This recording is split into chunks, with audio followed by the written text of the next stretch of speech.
right, day 283. Let's go ahead. Share my screen. Let's do this. Today we're in 35020 in Bessemer, just outside of Birmingham, a little bit southwest of it.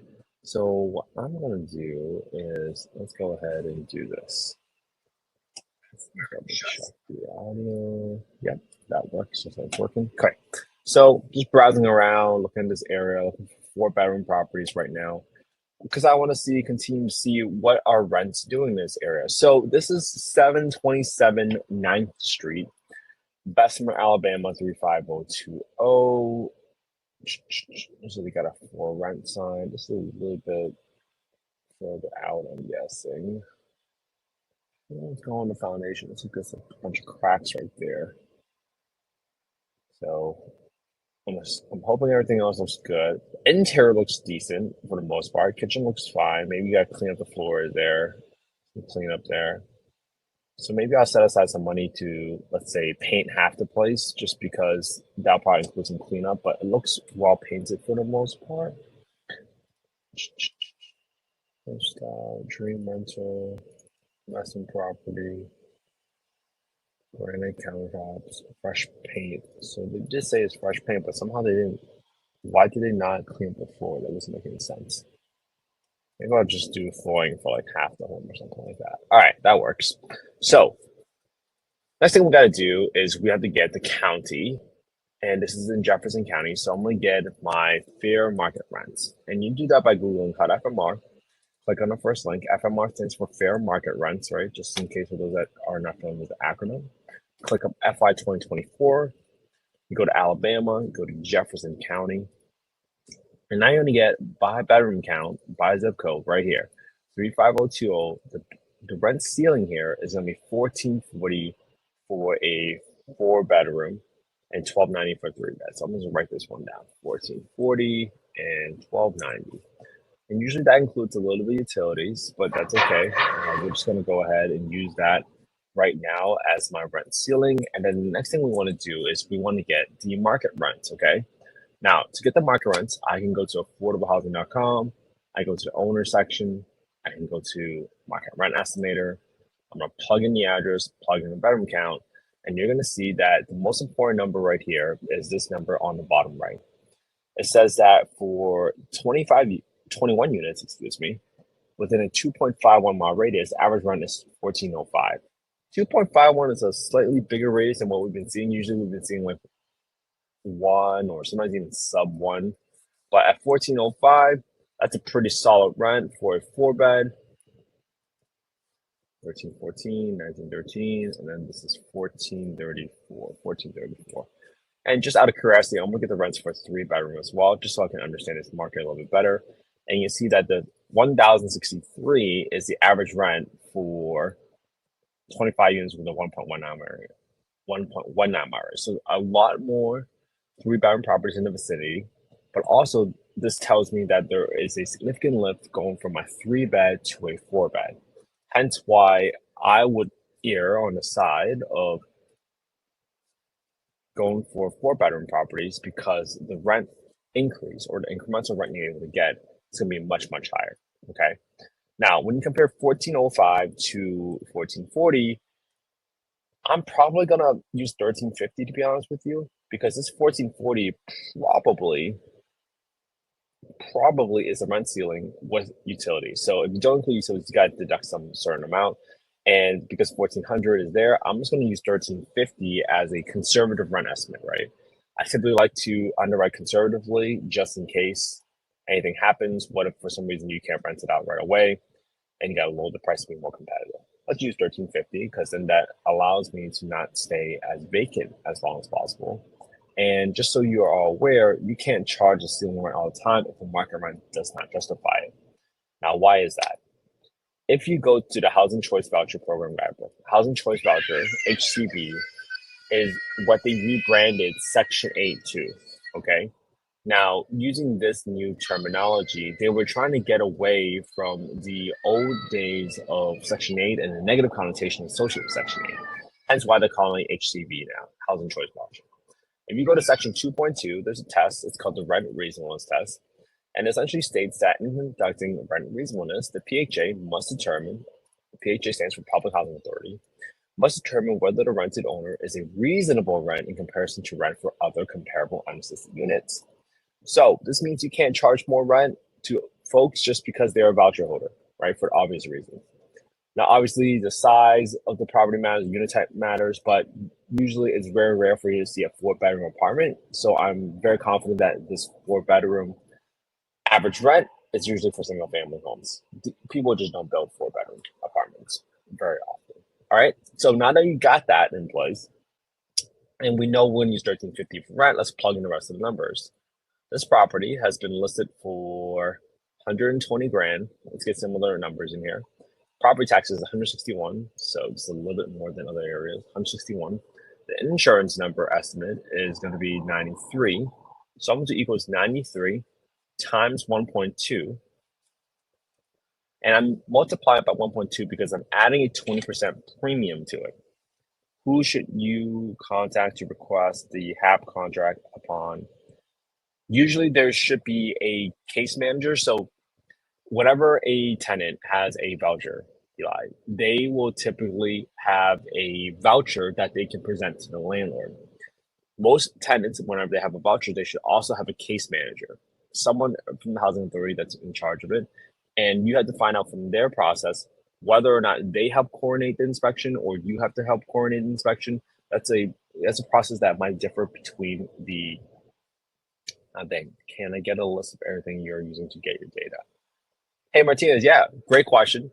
So you can always go back and just rerun this replay, okay? So I don't want you to think like it's a one and done. If you go to youtube.com/ICan't_HE, you see all the videos from all my past podcasts, right? Lately, I've been doing compilations of all the top highlights because sometimes I get very common questions, and I decided to just take all of my past podcast episodes, take the clips from each part, and answer that question. For all my lives where I underwrite, it's in the live section, and you can go through every single part, and the process is essentially the same every single day, right? We go to Redfin, we find our listing, we go to HUD, we find our fair market rents for the FMR, and then we go to affordablehousing.com to get our market rents. That's really it. And again, this isn't the most extensive underwriting you would do. The primary goal of this exercise right now is to determine whether or not this property is worth our time, right? To investigate further, to underwrite further, to get some boots on the ground and go out to take photos, to get a contractor out there to get a bid for the work, right? That's the most important part. You decide whether or not it's worth your energy and also your reputation, right? Because if you keep telling an A player, like a really, really great contractor, keep going out there and give you bids, but then you never hire them for any work, they're going to stop picking up your calls after a while. So don't be that person, right? Just from your brain. Your branding. All right, so now that I got 120 grand, I'm gonna go to my rehab calculator. I'm gonna go to right here. I always set aside $1,500 for the roof repairs right here in row 6. I got $500 set aside to do some landscaping outside to keep it nice and clean on exterior. I don't think I'm gonna do any painting, but for flooring and LVP in row 90, I'm gonna assume I need to do about a third of the home, 1864. So maybe even a fifth, 1864 divided by 5. That'll give me about 3 grand. And that's just in case like this flooring in the kitchen needs to get replaced. Like, it looks really dirty right here. I can't tell if that's just like true stains or whatnot, or just a shoddy rehab job. So I got that in place right there. I'm not renovating anything else. I might put in a new high pressure flush toilet right here for 1 in row 132. I haven't had any issues or toilet clogging issues since I put that into my property. So I just want to keep on going because I don't ever want to spend energy on clogged toilets. All right, 6519. That's how much I'm going to have right here. Delete this multiplier by 3. So that's how that cell comes over from the rehab calculator after all the inputs. I had $13.50 for rent. I had $161 for property taxes where I got the Redfin. I got $111 for my insurance monthly expenses. Hey, that's really cool. You live an hour and a half from Bessemer. That's really close. And so 10% is for maintenance. Maintenance is really money that you set aside because this money does not belong to you, okay? When folks think about cash flow, sometimes they might mislead you and they say, oh, my rent is this and my principal, interest, taxes, insurance, my PITI is this, and that's how much I make on the property every single month. It's not true because we all know a roof needs to get replaced 5, 10, 15 years down the road for like 10, 15, 20 grand even, maybe if inflation continues where it goes today. We got 10% for property management. We got 5% for vacancy. And those are your true expenses that you should expect to incur, especially on the maintenance stuff. If you know that HVAC is going to get replaced in 10 years, or you know that the water heater is going to get replaced in 7 years, right? This is money that doesn't belong to you. So you might go those 5, 10 years thinking you made an extra $135 a month, when in reality, that money should have never belonged to you. And if you only made $135 a month, and then you do this big 15 grand replacement in 100 months, right? Just using roughly using words, you would have made no money. So don't be that person. Always set aside some money. All right.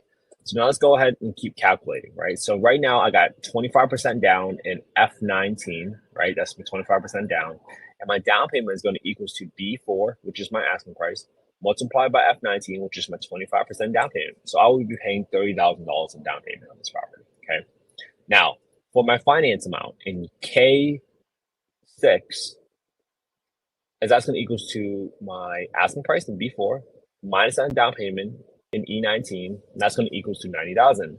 Right now, I'm seeing DSCR rates between 7.75 to 8.25, so I'm just going to underwrite it with the most expensive rate right now, 8.25. 30-year term, 12 years, no balloon.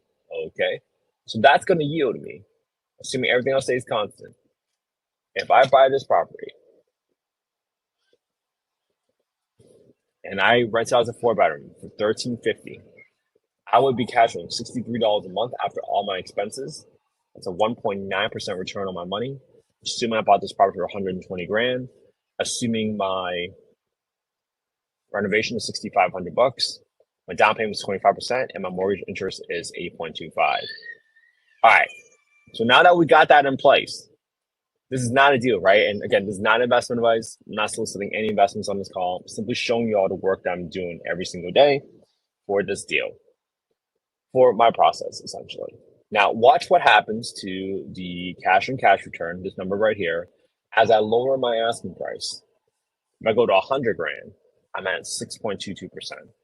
If I'm 90 grand, 8.9, 85 grand, 10.5. So I can probably go a little bit higher if my return criteria is 10%. So I can afford to get $86,000, assuming I'm at $1,350. I would cash for $255 a month, and that's a 10.2% return. But that's assuming I paid for this property $86,000. So now all of a sudden you understand how to make this deal work, right? You only willing to pay $86,000. Now, let's say you want to get creative, right? I'm in the sub-2 group. We learn a lot about creative finance. And you say, well, how do I make this deal work, right? This property's only been listed for 16 days, so this seller is probably not going to go for a creative finance deal yet. But if this was on the docket for 100 days, then maybe they might be more willing to listen to you. So you can wait patiently. But now you know, right, what interest rate can you offer the seller if they want to stick to this 120 grand, right? If you buy for 120 grand, assuming you stay at 25% down, let's say you go to 0% financing. Wow, right? 0% financing. That's a 14.88%. So 3%, 3.5%. There you go.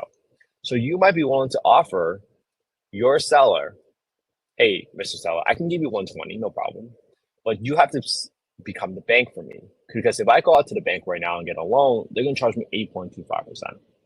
But if you're willing to finance it, I can give you 25% down, so I'll give you 30 grand in your pocket right now. But then you just got to finance the rest to me at 3.5% at $90,000. Because at 3.5% at $90,000, now you're cash flowing $335, $336 a month, assuming everything else stays constant, right? It's still $1,350 that you're renting out for rent, and you're still getting a 10.2% return on your money, but you're paying 120 grand for this property, assuming your rehab stays at 6,500. And that's the scenario I want to go through with you all today. How do you correctly adjust the numbers and all the different levers to figure out what is a deal for you specifically. And my sincere goal is you analyze the same deal I analyzed today. So just look at this property, right? 727 9th Street. This is a property on the market. I didn't pick it up. I didn't make it up. This is literally right there. We picked it up. We got the rent from HUD FMR, fair market rents, got the rent ceiling. We compared that against the market rents because of the rent and reason that we discussed earlier on affordablehousing.com. I know we got all the numbers from the listing right here for property taxes and insurance, just using a rough estimate there, right? But all again, this is all for us to just figure out, is this worth my time, right? Because once you go deeper, you might have to go to the county assessor records and really figure out what is your top property tax rate, not just relying on this number right here, because it could be wrong. And then you got to say, hey, is this worth my time? Right? You might go to the seller like, hey, I know you're listed for 120 grand, but I'm only going to willing to pay 86. And they're going to be like, yeah, you can go mind your own business, right? We're not going to drop the price 34 grand after we've only been listed for 16 days. That's okay. So you wait, right? You don't send a contractor out there right now to go walk the property for a property that you probably aren't going to buy because you know you're not going to pay more than $86,000 for it. So that's the goal and the process I want to go through with you. And if you guys want a copy of the spreadsheet, just go to affordablehousing.io. You go to affordablehousing.io. You can click on the Get Deal Analysis tool, put in your name, your email, your phone number, and you get a copy of the spreadsheet. I promise I won't spam you. I'm simply giving you all the work and all the tools that you can learn to be successful. I did not create the spreadsheet from scratch. I got it from other folks. And all I'm doing is just analyzing the deal every single day, and I combined it and I tweaked it so that we can all get better together. All right. My sincere goal is that you copy what I do, put it on your own YouTube channel. And if you just do this for 18 minutes a day for 365 days a year, you will become better at analyzing deals than 95% of America. Very confident. And the goal is for you not to get any views, to be honest. It's for you to go and give yourself the confidence that you know what you're doing. Because when the day comes and someone asks you, hey, why do you think this is a deal?